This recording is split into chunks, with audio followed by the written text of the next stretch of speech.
Hey guys, Yankee here, and today I want to be giving my thoughts on One Piece Volume 1, Romance Dawn. Um, if you didn't watch the last video where I sort of introduced what I'm going to be doing here, I'm going to be rereading through One Piece volume by volume and just sort of talking about what's in there, maybe what it is foreshadowing or what it leads into, and just sort of how they read on their own as a volume. Because I haven't gone through them like a volume at a time. I would just sort of read like two or three, maybe more.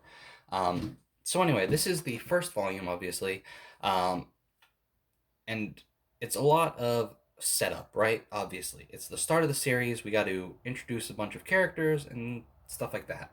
Uh, the first chapter is the flashback. It's not really a flashback; it's the first chapter now that I think about it, but um, takes place while Luffy was a kid. It explains how he got his devil fruit. It explains the eye scar, um, which for me, who started with the anime, they just skipped over that. I guess that was too violent for the anime. Luffy stabbing himself in the eye with a knife. Um, but yeah, we get sort of Luffy as a kid. We're introduced to sort of the village he comes from. We meet Shanks and his crew. Um, and we sort of it does a good job of sort of showing us Luffy's character because even though he is a kid, he really acts pretty similar, um, which I guess is a thing with this series where we get some character growth, but for the most part they stay pretty consistent throughout, which is fine.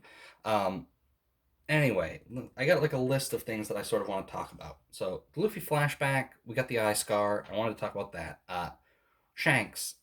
I like Shanks a lot, um, which I assume a lot of people do. I don't know.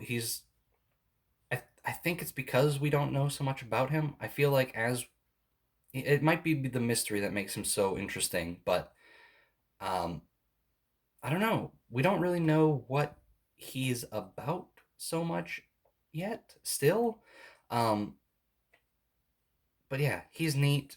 We get the scene where he saves Luffy and gets his arm bitten off. Um, and we see the first introduction of Haki, um, which I think I don't know, a lot of people like to go back to that scene and be like, oh, he's been foreshadowing it since the very first chapter. I don't think that's what that was. I think that Oda is just really good at going back and grabbing things and then being like, okay, I can use this for what I'm trying to do now. I think he had a plan for that, and I think it would have just been sort of Shanks's power if we'd gotten there sooner. Um, but he took that and sort of expanded it into what we know as Haki now. Um, but yeah, after that, oh, before that though, in the anime, this was not the first episode. The first episode was Luffy, you know, grown up out at sea. Um, I think it starts with him getting picked up by Kobe and being put on Alvida's ship. Um, so I think it works both ways, really. Like, um, I like having it up front in here, but I also didn't mind when I watched the anime it being like a few episodes in. So I just wanted to bring that up too. Next, we've got the Kobe and Alvida arc. We got short and sort of looks kind of chubby Kobe. He is kind of annoying. He grows on me later on when he reappears, but at the start here, I was happy that he didn't come along. Um, and then we got Alvida. She's fat and ugly. Um, Also apparently pretty strong. Um, she's like a weird character who just sort of pops up, and I kind of like her a lot too. A lot. I like a lot of characters. They don't. A lot of One Piece characters don't really have characters, right? They're just sort of like, what is Alvida? She's fat, ugly, and strong here, and then she eats her devil fruit, becomes attractive, and that's sort of it. But I still enjoy her. I think a lot of the characters that just sort of reappear in this series, they don't stick around long. So whenever you see them, it's like, oh, it's them again. They're fun.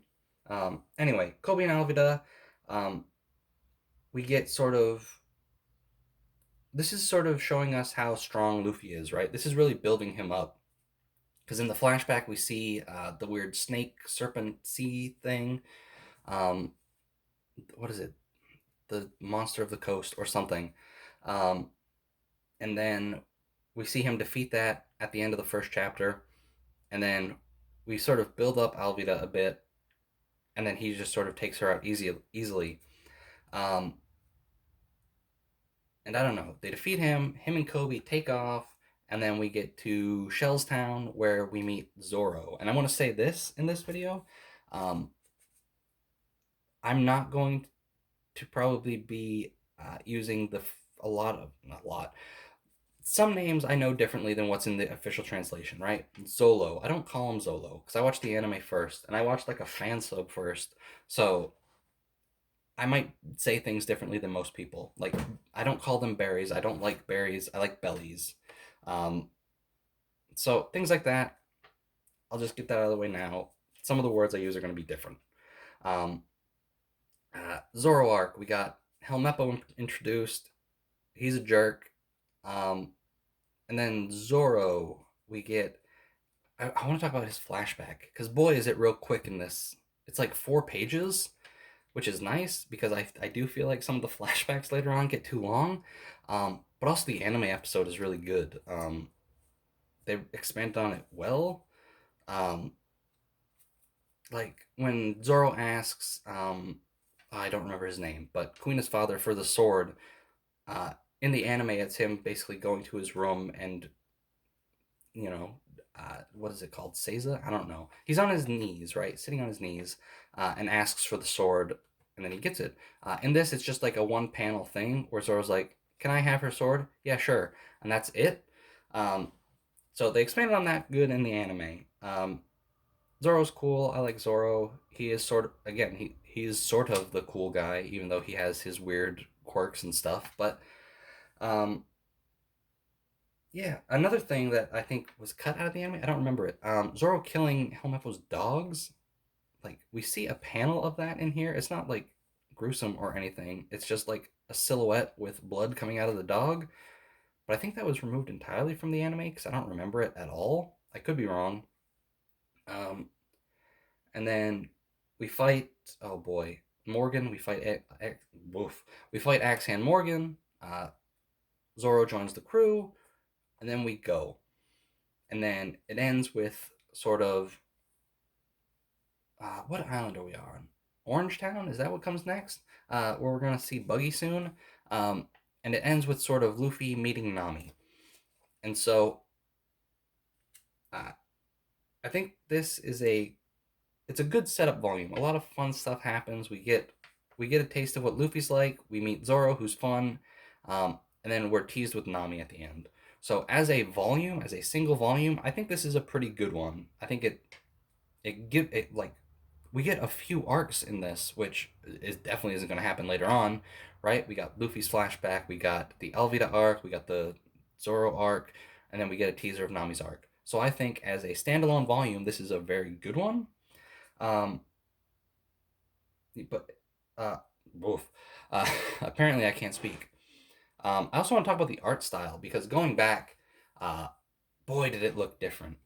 And I know that this art style turns a lot of people off, um, but I really like the art style here.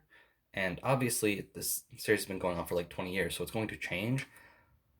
I really like the early One Piece art style, and I think the art has not gotten worse. It's just not as appealing to me as this is. Like, I get that Luffy's sort of, uh, like, all the characters are kind of like short and just seem oddly proportioned a little. Um, Not oddly proportioned. They just seem weird shapes. Um, but I really like the art style here. It'll also be interesting to see if I really notice changes as we go. Um, but anyway, that's going to do it for this video. One Piece Volume 1, I think it's a good volume. Lots of fun stuff here. And also, I think it's a good sort of standalone volume. Uh, so anyway, that's going to do it for this video. I'll see you guys next time.